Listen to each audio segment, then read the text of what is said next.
Hi guys, and today we're going to be looking at my other build. This is my Hk416c CQB weapon. I also use this in many of my events that I go to if I go to any mil sims. This is my preferred choice of weapon. Let's dive on into what I've actually done to this particular build.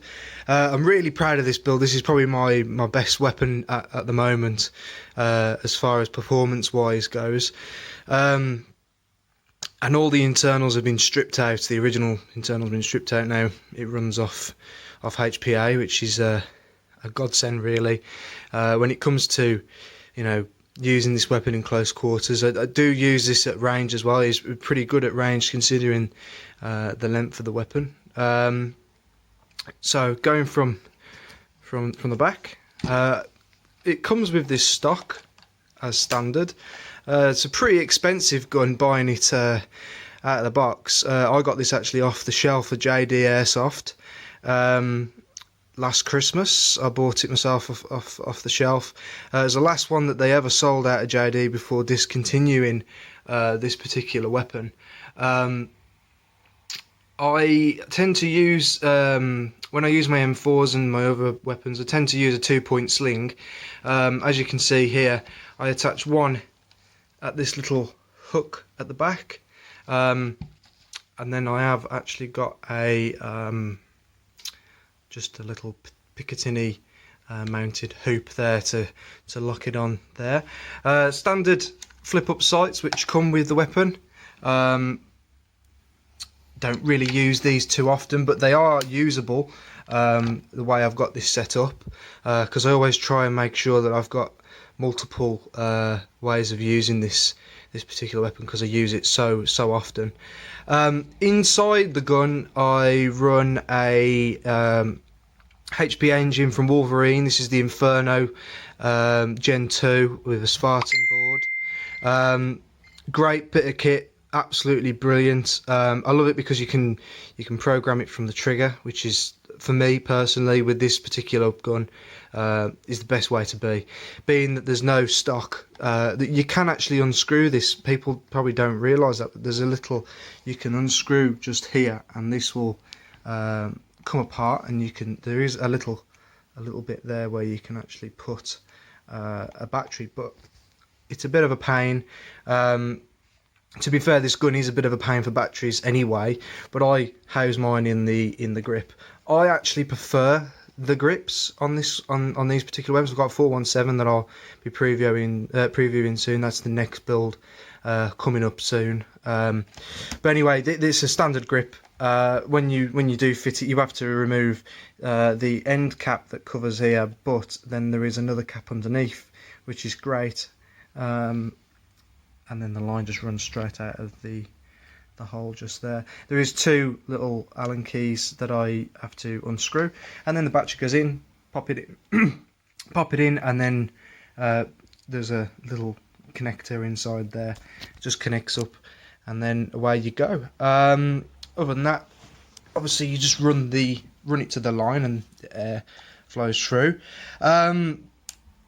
Inside actually is still a standard hop unit, and stock barrel and stock bucking. I haven't actually changed anything as far as this far goes. I only changed the engine in this particular weapon, just because what I wanted to do is run it through its paces with standard parts, because most of the VFC standard parts are great out of the box, which this particular weapon had been broken in because it was on the wall. So I'll run that until I need to change it out. I'll probably change it to a Pro Win hop up, very similar to the previous build that was on the channel for the SR25 or GR25 as G&G like to call it. Other than that, the other thing I've done is I've changed it to this flat trigger. Now, it's not to everyone's taste. Was the first trigger I actually bought. I did want a black trigger for it, but I thought a blue trigger would look quite nice. It actually matches up with the blue anodized on there, which comes with the PEC box. So I do like to use it with that. Brilliant trigger. You can change the setting on this. Anyone buying a HPA engine from Wolverine, buy one of these triggers. They're £25 and they're absolutely amazing. You don't have to have the flat one. You can have the curved one. Go to HPA Airsoft, www.hpairsoft.com. He's in the UK. He's a brilliant bloke. I've just seen him actually today to sort out one of my other builds, and he actually came in on his day off just to help me out, which was absolutely big credit to him, and he's been really, really helpful. Trigger, and then the board sits just in. You can set this so you can set the length of pull. This one is not very far, but I do like it as I use it for CQB and room clearing, which is great. Also, I've got one of these front grips. Found this very comfortable. Thought it was a bit different to what other people use. I don't like large grips at the front. Obviously for the DMR build was a bit different, but most of the time with my other builds you'll notice that I try and keep it as slim at the front as possible. This is a very, very heavy weapon for the size of it.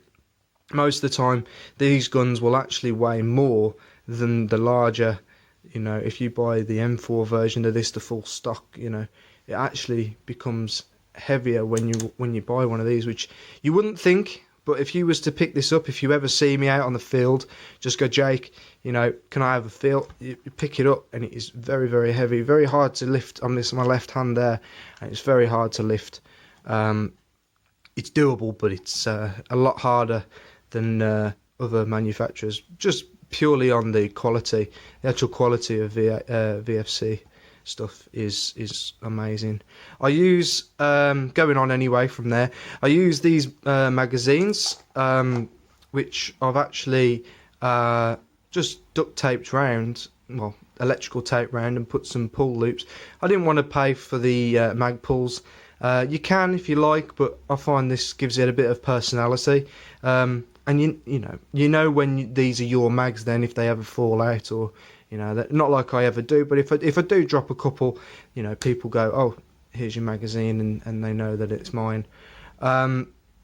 These are very, very cheap. I believe they're only 13 to 15 pounds. These are the D-Boy magazines.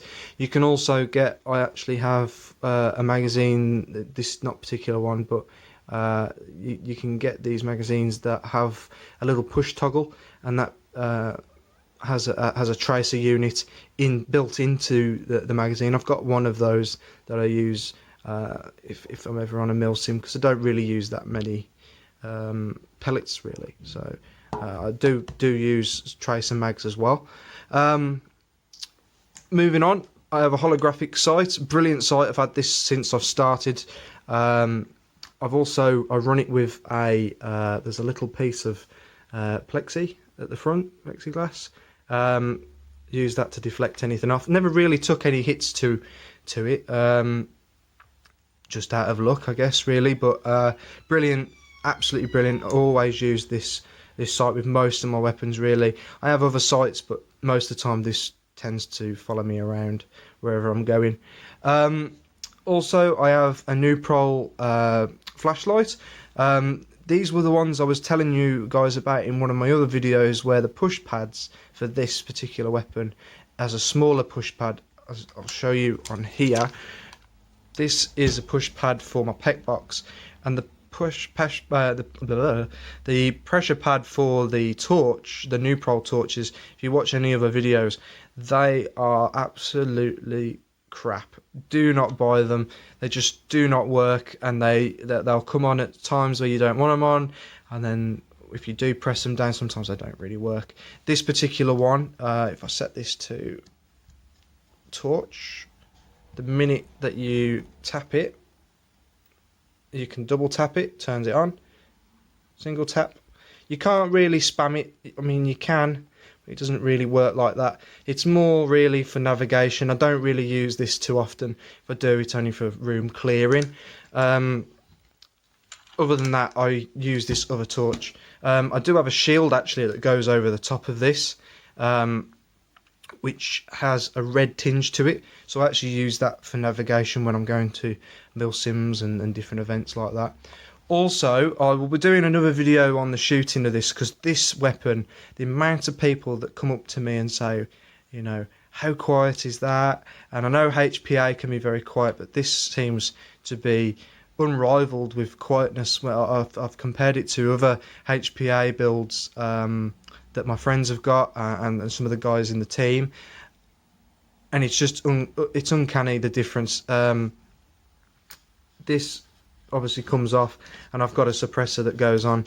Being that it's a short weapon, you don't tend to notice the extra length, but the barrel only comes to here anyway, so I think that is probably the main reason why it is so quiet, and due to probably me setting the dwell correctly.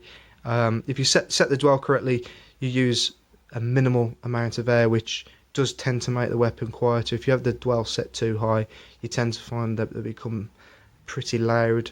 I do have a amplifier as well that I do use with this if I do want to go full yobbo. But other than that, really, it's a great piece of kit. This is just really an overview of it. I will be doing some in-depth reviews of these different weapons. I actually do have a range that we can go to, a private range that I've organised. So at some point we will be going down to that range once I do an overview of all the different pieces of kit. If you can like, comment and subscribe, that'd be amazing. If you can ding the bell icon, that'd really help me out.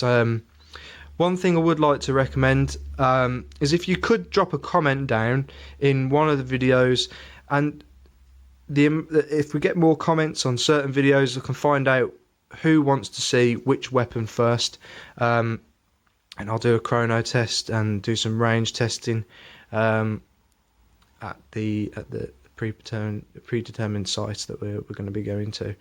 So anyway, this is going to be the end of the video, so please like, subscribe, and we'll see you in the next one. Cheers guys, bye.